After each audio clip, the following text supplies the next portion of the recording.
کچھ دنوں سے وہ جلال اور زینب کے رویے میں عجیب سی تبدیلی دیکھ رہی تھی۔ وہ دونوں اس سے کچھ اکھڑے اکھڑے رہنے لگے تھے۔ ایک عجیب سا تناؤ تھا جو وہ اپنے اور ان کے درمیان محسوس کر رہی تھی۔ اس نے ایک دو بار جلال کو ہاسپٹل فون کیا، مگر ہر بار اسے یہی جواب ملتا کہ وہ مصروف ہے۔ وہ زینب کو اگر کالج سے لینے بھی آتا تو پہلے کی طرح اسے نہیں ملتا تھا، اگر ملتا بھی تو صرف رسمی سی الیگ سلیگ کے بعد واپس چلا جاتا۔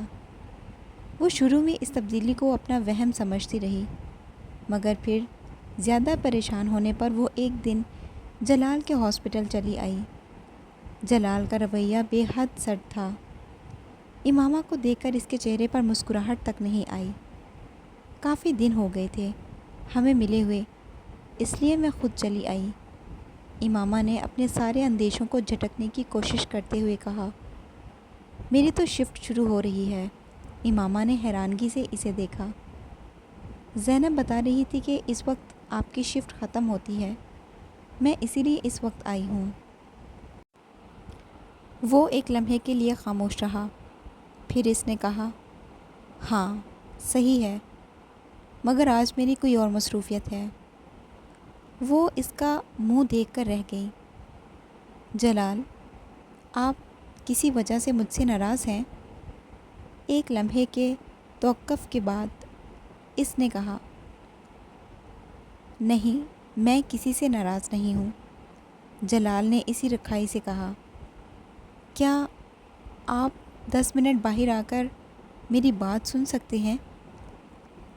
جلال کچھ دیر اسے دیکھتا رہا، پھر اس نے اپنا اوور آل اپنے بازو پر ڈال دیا اور کچھ کہے بغیر کمرے سے باہر نکل آیا۔ باہر جاتے ہی جلال نے اپنی رسٹ واچ پر ایک نظر دوڑائی۔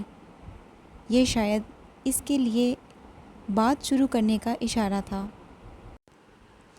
آپ میرے ساتھ اس طرح مس بیہیو کیوں کر رہے ہیں؟ کیا مس بیہیو کر رہا ہوں میں؟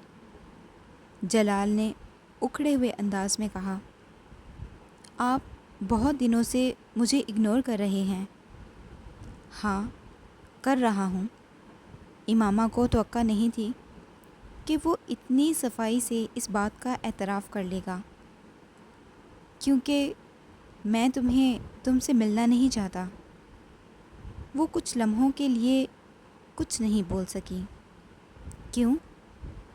یہ بتانا ضروری نہیں، اس نے اسی طرح اکھڑے ہوئے انداز میں کہا۔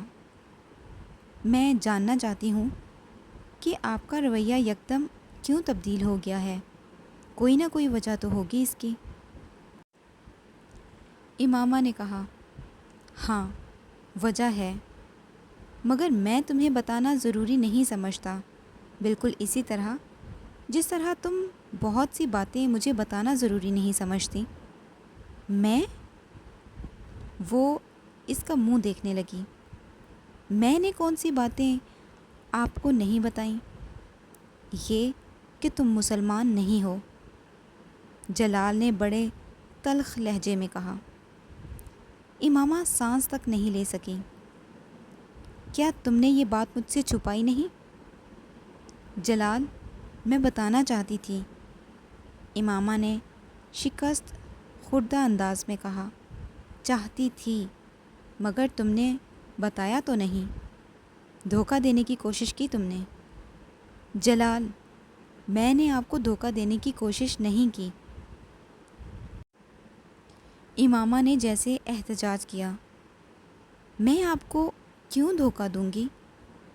مگر تم نے یہ کیا یہی ہے، جلال نے سر جھٹکتے ہوئے کہا۔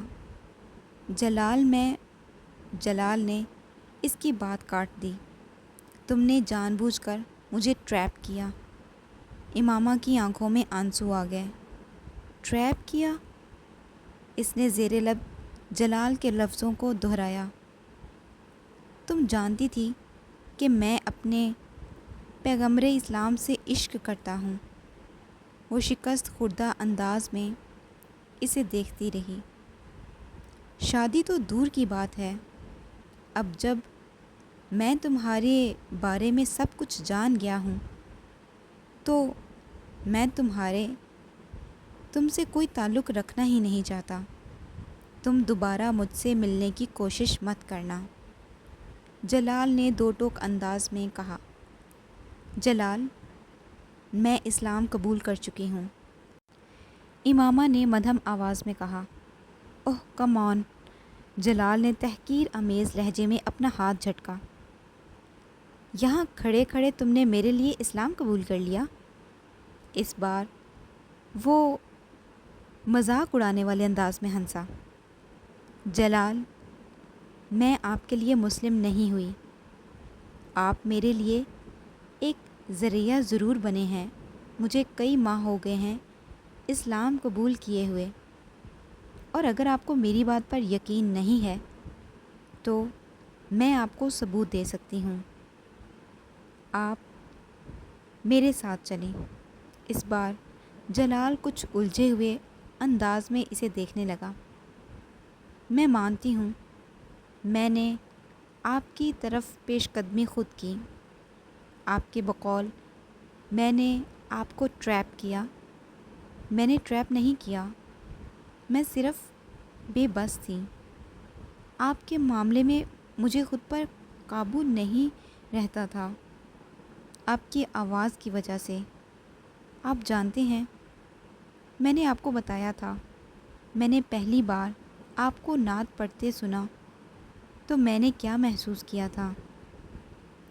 آپ کو اگر میرے بارے میں پہلے ہی یہ سب کچھ پتہ چل جاتا تو آپ میرے ساتھ یہی سلوک کرتے جو اب کر رہے ہیں۔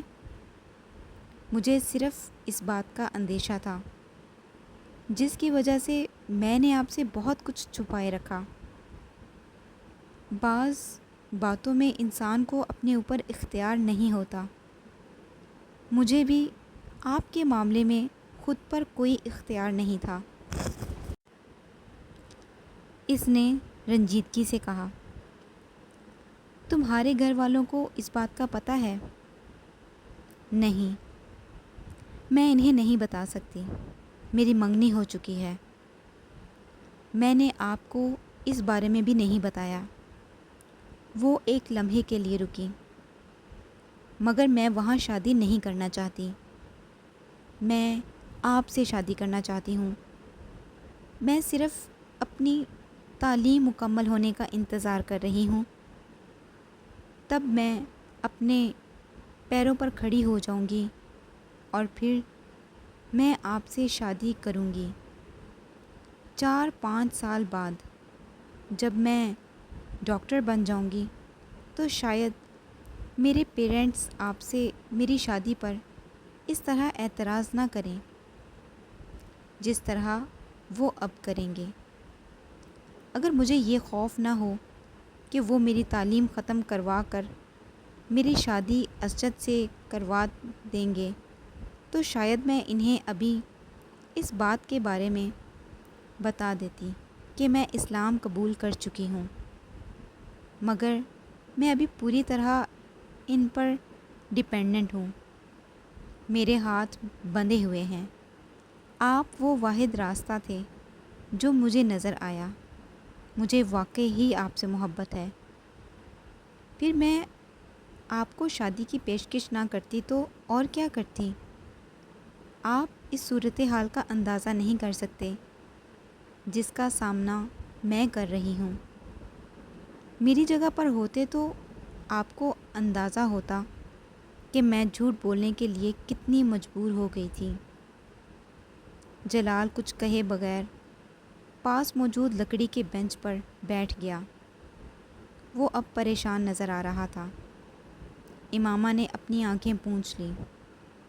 کیا آپ کے دل میں میرے لیے کچھ بھی نہیں ہے؟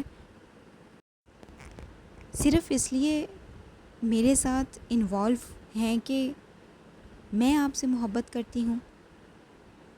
جلال نے اس کے سوال کا جواب دینے کی بجائے اس سے کہا، امامہ بیٹھ جاؤ، پورا پینڈورا باکس کھل گیا ہے میرے سامنے۔ اگر میں تمہاری صورتحال کا اندازہ نہیں کر سکتا تو تم بھی میری پوزیشن کو نہیں سمجھ سکتی۔ امامہ اس سے کچھ فاصلے پر رکھی بینچ پر بیٹھ گئی۔ میرے والدین کبھی غیر مسلم لڑکی سے میری شادی نہیں کریں گے، قطع نظر اس کے کہ میں اس سے محبت کرتا ہوں یا نہیں۔ جلال، میں غیر مسلم نہیں ہوں۔ تم اب نہیں ہو، مگر پہلے تو تھی، اور پھر تمہارا خاندان۔ میں ان دونوں چیزوں کے بارے میں کچھ نہیں کر سکتی، امامہ نے بے بسی سے کہا۔ جلال نے جواب میں کچھ نہیں کہا۔ کچھ دیر وہ دونوں خاموش رہے۔ کیا آپ اپنے پیرنٹس کی مرضی کے بغیر مجھ سے شادی نہیں کر سکتے؟ کچھ دیر بعد امامہ نے کہا۔ یہ بہت بڑا قدم ہوگا، جلال نے نفی میں سر ہلاتے ہوئے کہا، اور بالفرض میں یہ کام کرنے کا سوچ لوں تو بھی نہیں ہو سکتا۔ تمہاری طرح میں بھی اپنے پیرنٹس پر ڈیپینڈنٹ ہوں، جلال نے اپنی مجبوری بتائی۔ مگر آپ ہاؤس جاب کر رہے ہیں اور چند سالوں میں اسٹیبلش ہو جائیں گے، امامہ نے کہا۔ میں ہاؤس جاب کے بعد اسپیشلائزیشن کے لیے باہر جانا چاہتا ہوں، اور یہ میرے پیرنٹس کی مالی مدد کے بغیر نہیں ہو سکتا۔ اسپیشلائزیشن کے بعد ہی میں واپس آ کر اپنی پریکٹس اسٹیبلش کر سکتا ہوں۔ 3-4 سال اپنی اسٹڈیز ختم کرنے میں بھی لگ جائیں گے، جلال نے اسے یاد دلایا۔ پھر امامہ نے اسے مایوسی سے دیکھا۔ پھر یہ کہ مجھے سوچنے کا وقت دو، شاید میں کوئی رستہ نکال سکوں۔ میں تمہیں چھوڑنا نہیں چاہتا، مگر میں اپنا کیریئر بھی خراب نہیں کر سکتا۔ میرا پرابلم صرف یہ ہے کہ میرے پاس کچھ بھی نہیں ہے، جو کچھ ہے ماں باپ کا ہے، اور وہ اپنی ساری جمع پونجی مجھ پر خرچ کر رہے ہیں، یہ سوچ کر کہ میں کل کو ان کے لیے کچھ کروں گا۔ وہ بات کرتے کرتے رکا۔ کیا ایسا نہیں ہو سکتا کہ تمہارے والدین اپنی مرضی سے تمہاری شادی مجھ سے کر دیں؟ اس صورت میں کم از کم میرے والدین کو یہ اعتراض تو نہیں ہوگا کہ تم نے اپنے والدین کی مرضی کے خلاف انہیں بتائے بغیر مجھ سے شادی کی۔ وہ جلال کا چہرہ دیکھنے لگی۔ میں نہیں جانتی، ایسا ہو سکتا ہے یا نہیں، میں کچھ بھی نہیں کہہ سکتی۔ وہ میری بات مانیں گے ہی یا نہیں، امامہ نے کچھ مایوسی کے عالم میں بات ادھوری چھوڑ دی۔ جلال بات مکمل ہونے کا انتظار کرتا رہا۔ میری فیملی میں آج تک کسی لڑکی نے اپنی مرضی سے باہر کسی لڑکے سے شادی نہیں کی، اس لیے میں یہ نہیں بتا سکتی کہ ان کا رد عمل کیا ہوگا، مگر میں یہ ضرور بتا سکتی ہوں کہ ان کا رد عمل بہت برا ہوگا، بہت برا۔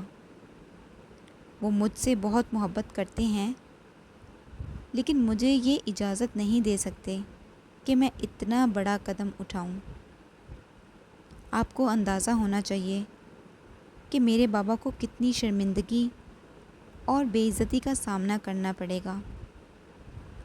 صرف میرے لیے تو وہ سب کچھ نہیں بدل دیں گے۔ اگر مجھے اپنی فیملی سے مدد کی توقع ہوتی تو میں گھر سے باہر سہاروں کی تلاش میں ہوتی، نہ ہی آپ سے اس طرح مدد مانگ رہی ہوتی۔ دھیمے لہجے میں اپنی آواز کی لرزش پر قابو پاتے ہوئے اس نے جلال سے کہا، امامہ، میں تمہاری مدد کروں گا۔ میرے پیرنٹس میری بات نہیں ٹالیں گے، سمجھانے میں کچھ وقت لگے گا، مگر میں تمہاری مدد کروں گا، میں انہیں منا لوں گا۔ تم ٹھیک کہتی ہو کہ مجھے تمہاری مدد کرنی چاہیے، وہ پرسوچ مگر الجھے ہوئے انداز میں اس سے کہہ رہا تھا۔ امامہ کو عجیب سی ڈھارس ہوئی، اسے جلال سے یہی توقع تھی۔